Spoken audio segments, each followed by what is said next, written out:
This is a lot worse than we thought for the Edmonton Oilers, as former Oiler Dylan Holloway speaks out about the management process when it came to the offer sheet fiasco in Edmonton. Before you get into all of that, make sure to subscribe here to Oilers Digest, as 89% of you have not yet subscribed to the channel. Of course, a few days ago, there was a tragedy within the hockey world, and for a moment, Oilers Digest would like to take a moment to remember Johnny Gaudreau and his brother Matthew. Of course, sending our thoughts to the Gaudreau family. I know the Edmonton Oilers put out a statement that same day saying, "We join the hockey world in mourning the devastating loss of Johnny and Matthew Gaudreau.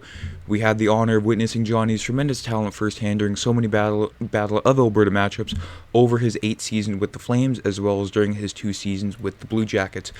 We extend our deepest condolences to Johnny and Matthew's loved ones during this unimaginably difficult time." And yes, again, came out of nowhere. I know to lots of us here in oil country, he's a familiar foe. He's on the same level as a guy like Jerome McGinley to me. Like, even though he plays for a bitter rival, that's just someone. You just can't possibly dislike the guy. And of course, the Oilers have seen him multiple times during that year. Johnny Gaudreau has he feasted on the Oilers for a considerable amount of time. But yeah, just sending our thoughts out to the Gaudreau family once again. Of course, I'm still kind of rattled over it, to say the least. Even though he's a Calgary Flame, everybody in the hockey world is all connected within each other. And yeah, just be safe this long weekend here. And yeah, that's about it. Yeah, again, thoughts and condolences to the Gaudreau family once again. Now, let's get into the rest of today's episode. Just the Holloway it goes. Yes, Dylan Holloway was interviewed by a St. Louis Blue reporter, Andy Strickland, the other day. I do believe it was Friday or Thursday. Thursday it was.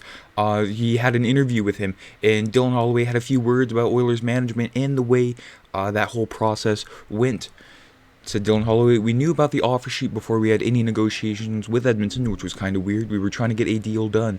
I don't think we were asking for anything crazy at all. If anything, we were very upfront with Edmonton the whole time, even about the whole offer sheet. We explained, hey, this was an option for us. Can we get a deal? And it was weird the way they handled it. I had no other option but to sign the offer sheet." And of course, with the Oilers, they were dealing with cap restrictions at the time. Didn't really have a whole lot of wiggle room, because they also had Holloway and Philip Broberg, 2 RFAs to be dealt with. And of course, the Oilers did sign a ton of free agents before getting to Holloway and Broberg.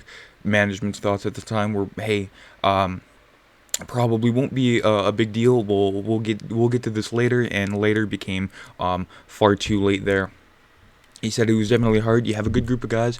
You want to be with them forever. But at the end of the day, it doesn't work like that. Hockey ultimately is a business, and you got to you have to look after yourself. That's kind of the advice I was getting from a lot of the guys too. You got to take care of yourself first. And he also added on, "It was a tough week as Edmonton decided on matching the offer sheet or not." Holloway said, "Edmonton fans wanted my head there for a bit. They probably still do." Of course, that's a very brief minority of Edmonton fans that didn't that wanted his head. Of course, it is a business. You got to understand that. And he said, the Oiler teammates understood his decision. You gotta get your bag when you can. That's the saying nowadays, anyways. He says everybody understands. It's the whole business. I don't think the fans really understand. It's the whole business side to it. I want to.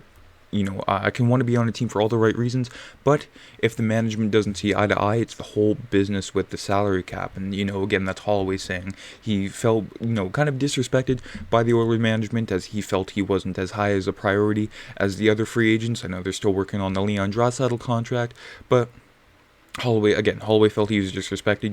The free agents that did come in to Edmonton, they were dealt with first, and then Holloway was put on the back burner for a bit. And again, it's a business. I don't see any hard feelings with him at all. Sure, he's going to a little bit of an inferior team with St. Louis, but that's kind of the dice roll that you play when it comes to, signing offer sheets. He probably thought Edmonton was going to match, but in the end, they didn't.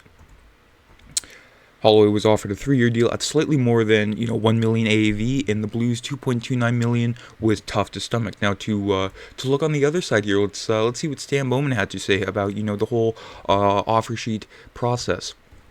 He said not matching made the most sense for where we are today. Of course, this is a presser the day that the Oilers declined to match the offer sheets. This isn't reflective of the players at all. I want to be clear on that. I had no concerns. It came down to our short and long-term viability with the salary cap. He said that on a Zoom call, also reiterating that other NHL teams were on the phone right after the offer sheets to see if there are any trade possibilities to ease the cap crunch. And of course, that's when the Cody Ceci and San Jose deal came into play.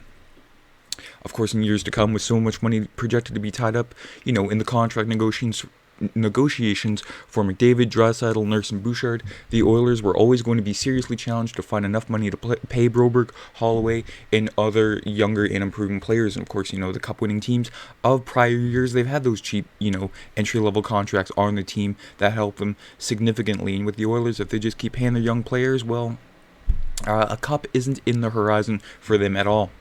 Of course, St. Louis can afford to get away with doing such things like, offering the offer sheets there. And with the Oilers, not so much. Of course, they have that cap space, with the Cody Ceci trade, and I do believe they will, gain some more with putting Evander Kane on LTIR. But of course, with the Blues, when you are, you're trying to rebuild, but you're also trying to contend at the same time. These are the kind of moves that you have to make. Meanwhile, the Oilers, not so much. They they have to, put money into their big guns and then hope for some value with their younger players. And of course, when it comes to the vocal minority of Oiler fans, who were calling for his head, but they are also the ones who, pointed out, Dylan Holloway's injury history. As you can see here, some results there. December 2023, you can see there, September 2021.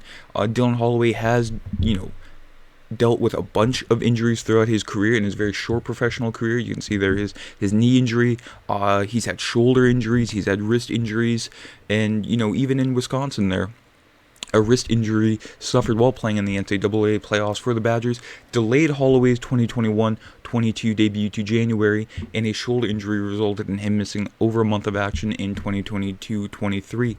Now, when it comes to Holloway, I wish the Oilers did match the offer sheets, but they have tons of younger players who can sort of, step up, fill that role in the bottom six. A guy like Matthew Savoy, for example.